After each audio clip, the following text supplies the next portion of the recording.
Hey guys, Zach here, and welcome back to another action figure review, and today we'll be taking a look at the Jurassic World Legacy Collection Velociraptor.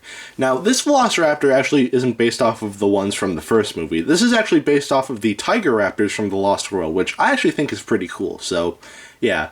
It's nice to see Mattel give The Lost World a little bit of love, but yeah.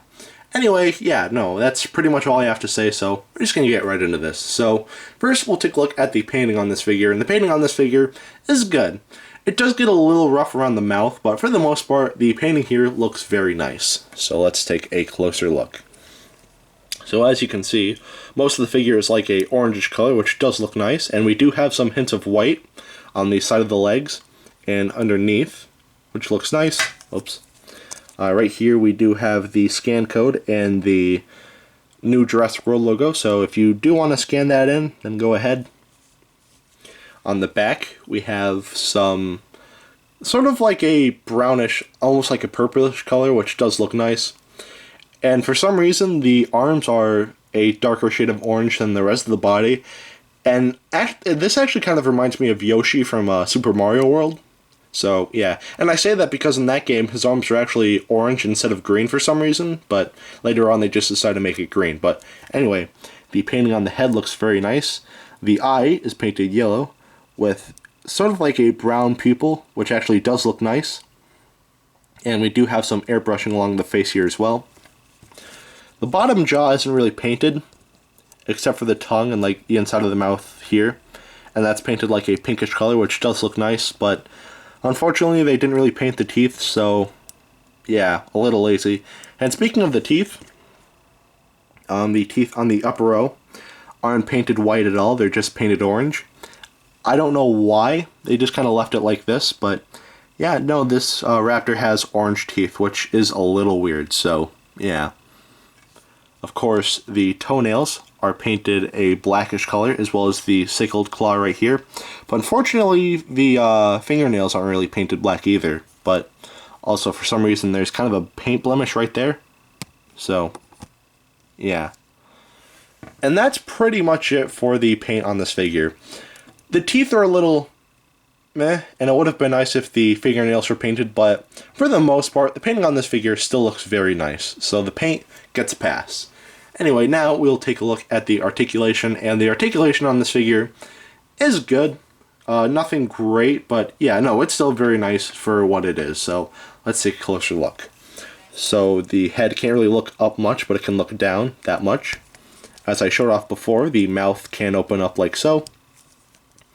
And the arms can move 360, and they can move upwards as well, so you can kind of get them in that bird pose as well, which looks goofy but is a little fitting.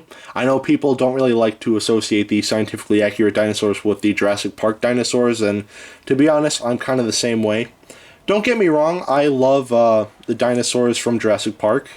They are honestly great, but I also like the scientifically accurate dinosaurs as well, but if I'm going to be completely honest, I think mixing the two is not really a good idea. Keep the Jurassic Park dinosaurs with the Jurassic Park dinosaurs, and keep the scientifically accurate dinosaurs with the scientifically accurate dinosaurs. So, yeah, no need to mix them up. And we are getting feathers in Jurassic World 3, from what I've heard, which is kind of but yeah. Anyway, that's a bit of a ramble. Yeah, no, the arms can move. The tail can't really move a lot, even though there is kind of a seam there. So it does look like it can move, but it can't really. But the main, gimmick about this figure, what you want to do is you kind of want to pose it in the right way. So what I like to do, I like to open up the mouth and kind of, bring the head down. And I kind of like to bring the arms up like that. So basically what you do, I'm a little bad at this, so this might be a little embarrassing for me, but basically what you do is you push the legs down like so, and then you let go, and this figure kind of pounces, and that's honestly pretty cool.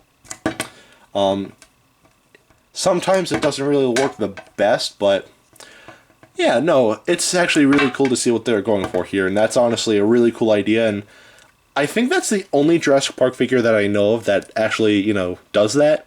And that's pretty cool, and I like that a lot, so, yeah. It's cool to see something new, so, yeah. Anyway, that's pretty much it for the articulation on this figure, and, because of the gimmick, there's not a lot, but that's honestly okay, because the gimmick itself is actually pretty cool, so yeah. Anyway, the articulation gets a pass. Now I'll take a look at the sculpting on this figure, and the sculpting on this figure is good.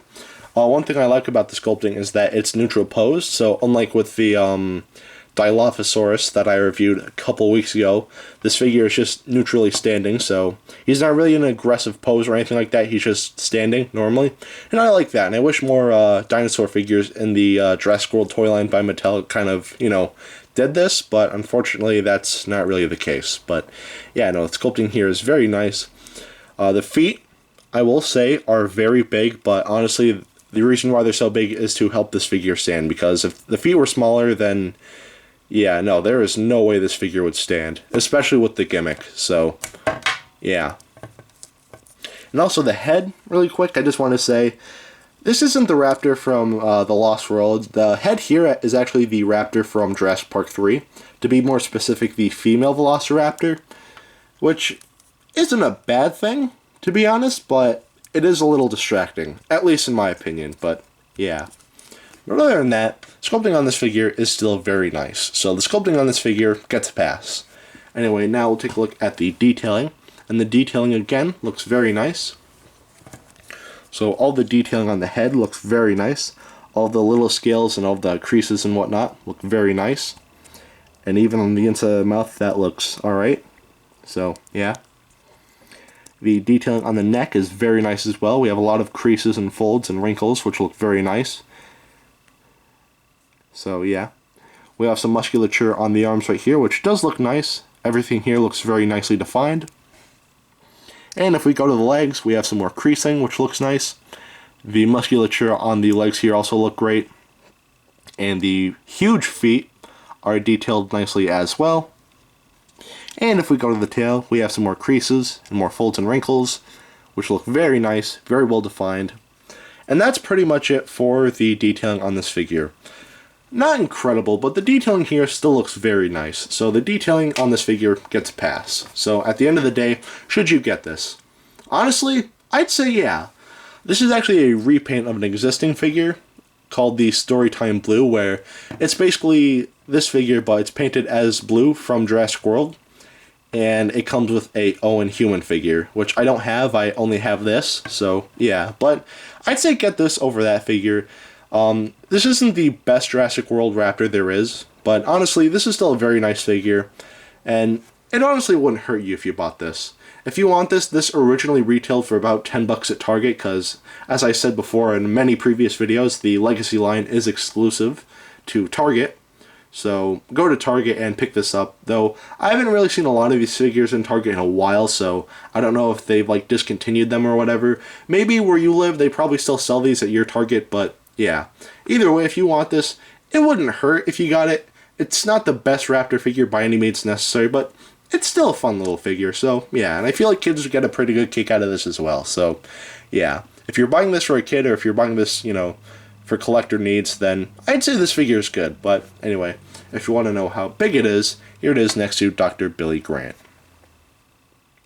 Alright, now that is it for today. Have a great rest of your week, and I will see you in the next video. Peace, Zach out.